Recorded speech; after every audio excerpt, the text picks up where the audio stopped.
कि जब ऑपोजिशन की बात आती है तो चीफ जस्टिस सुओ मोटो ले लेता है और हारून अख्तर और सादिया अब्बासी को टकाटक फारिग कर दिया जाता है डुअल नेशनैलिटी केस के अंदर। यहां 20 किलो हीरोइन डल जाती है, वो नहीं मिलती। तो यही तो हम कह रहे हैं। अभी मेरा ख्याल है कि ये पर्सनल किस्म के जो कमेंट्स हैं, इससे अगर हम गुरेज करते हुए, क्योंकि एक आला और एक मोहतरम मनसब के हवाले से हम बात कर रहे हैं, तो अगर ग्रामर का ख्याल रखते हुए अगर हम थोड़ा सा अदब आदाब के हवाले से बात करें तो मेरा ख्याल है ज़िंदगियाँ भी आसान रहेंगी और हम मौजू पर भी डट के बात कर सकेंगे। अब आप फरमाइए, क्या कहना चाह रहे हैं आप? बिल्कुल, हमें ग्रामर का तो ख्याल रखना पड़ेगा, क्योंकि प्रेस फ्रीडम इंडेक्स जो है पाकिस्तान की पिछले 2.5 सालों में कोई 8 पॉइंट जो है वो खराब हो गई है। तो यहाँ वाकई हमें ग्रामर का बड़ा ख्याल रखना पड़ता है, लेकिन ये हकीकतें हैं। अच्छा जी, फैसल वाडा साहब का तो फैसला नहीं आता और 50,000 रुपए का उनको चलान कर दिया जाता है कि अगली दफा वो पे करेंगे। बड़ी अच्छी बात है, बड़ा कारनामा अंजाम दिया। देखिए, सबसे पहले आपने मीडिया की बात की, तो मैं आपको जो है वही प्रेस फ्रीडम इंडेक्स के फिगर्स आपके सामने रख देता हूं। 2013 में 159 पे था पाकिस्तान। 2018 में जब हम छोड़ के गए तो 20 पॉइंट कम होके 139 पे चला गया, 20 पॉइंट कम होके। आज ये 6 पॉइंट इजाफी होके 145 पे।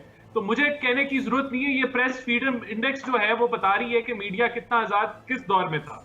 जहां तक आपने पीडीएम की बात की, देखें, पीडीएम की काविश है कि वो हुकूमत गिराना चाहती है और इस हाइब्रिड निजाम को जो कि नाकाम हो गया है, ये जो माजूर जमहूरियत है जो डिलीवर करने में, आम आदमी के मसाइल हल करने में फेल हो गई है, इससे निजात हासिल करनी है।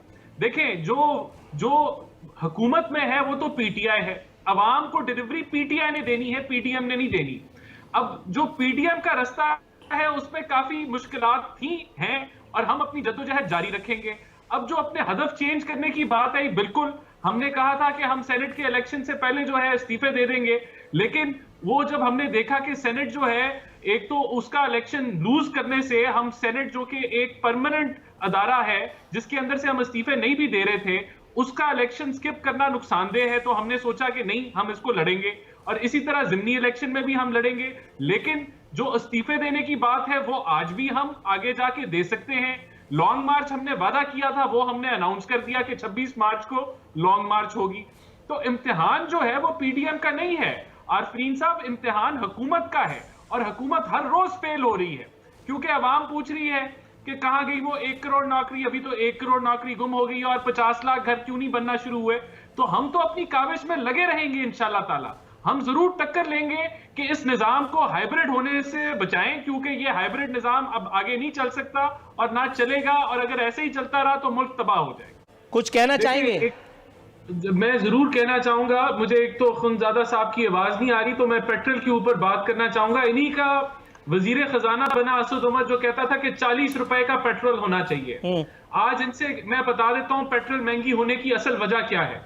इन्होंने लेवी की मद में 400 अरब का हदफ रखा है बजट के अंदर कि इन्होंने लेवी 400 अरब इकट्ठा करना है, पाकिस्तानी अवाम का खून चूस के इन्होंने वो पैसा इकट्ठा करना है। 80% टैक्स प्लस लेवी की मद में ये नवंबर के महीने में चार्ज कर रहे थे टैक्स। अभी इस वक्त 50% टैक्स और लेवी की मद में ये पेट्रोल के ऊपर जो है वो चार्ज कर रहे हैं अजाफी। 75 रुपए का पेट्रोल बनता है, अगर टैक्स और लेवी माइनस कर दें, इसमें आप ये 20 रुपए ले लें तो 95 का बिकेगा। लेकिन क्योंकि ये इतने बड़े नलायक हैं और इनका वजीर आजम इतना नलायक है कि टैक्स की मद के अंदर इनसे टैक्स इकट्ठा ही नहीं हो सका 2.5 सालों के अंदर। वो जो हदफ हमने छोड़ा था उसको ये क्रॉस नहीं कर सके, उससे ये आगे बढ़ नहीं सके।